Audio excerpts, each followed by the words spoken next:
Writing Short Stories by Flannery O'Conner, Part 2 of 2. Now, a little might be said about the way in which this happened. I wouldn't want you to think that in that story I sat down and said, I'm now going to write a story about a PhD with a wooden leg, using the wooden leg as a symbol for another kind of affliction. I doubt myself if many writers know what they are going to do when they start out. When I started writing that story, I didn't know there was going to be a PhD with a wooden leg in it. I merely found myself one morning writing a description of two women that I knew something about. And before I realized it, I had equipped one of them with a daughter with a wooden leg. As the story progressed, I brought in the Bible salesman, but I had no idea what I was going to do with him. I didn't know he was going to steal that wooden leg until 10 or 12 lines before he did it. But when I found out that this was what was going to happen, I realized that it was inevitable. This is a story that produces a shock for the reader, and I think one reason for this is that it produced a shock for the writer.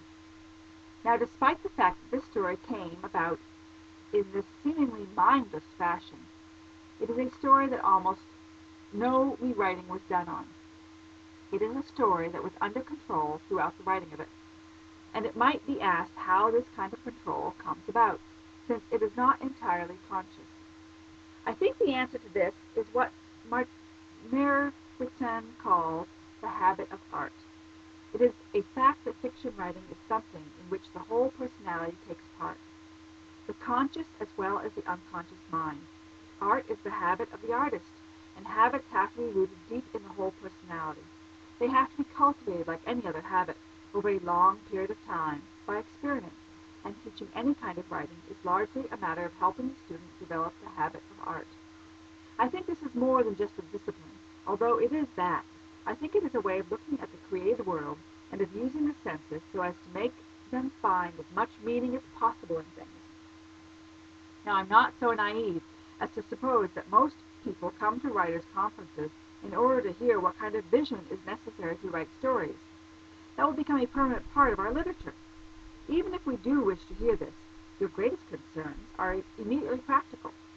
You want to know how you can actually write a good story, and further, how you can tell when you've done it. And so you want to know what the form of a short story is, as if the form were something that existed outside of each story and could be applied or imposed on the material. Of course, the more you write, the more you will realize that the form is organic, and that it is something that grows out of the material, and from the form of each story is unique. A story that is any good can't be reduced. It can only be expanded. A story is good when you continue to see more and more in it, and when it continues to escape you. In fiction, 2 and 2 is always more than 4. The only way, I think, to learn to write short stories is to write them, and then to try to discover what you've done. The time to think of technique is when you're actually got the story in front of you.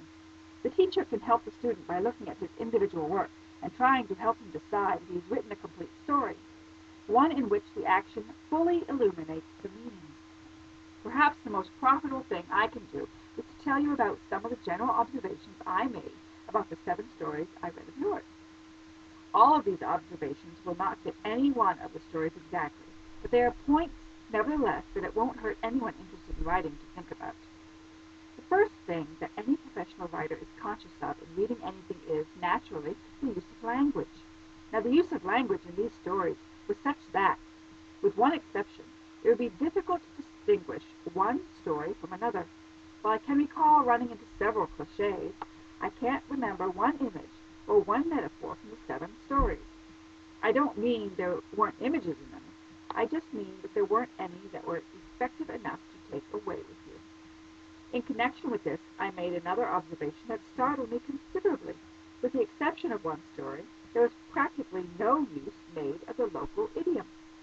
Now, this is a Southern writer's comment. Oh, sorry. Cat on computer. Yeah, he's over there. Okay.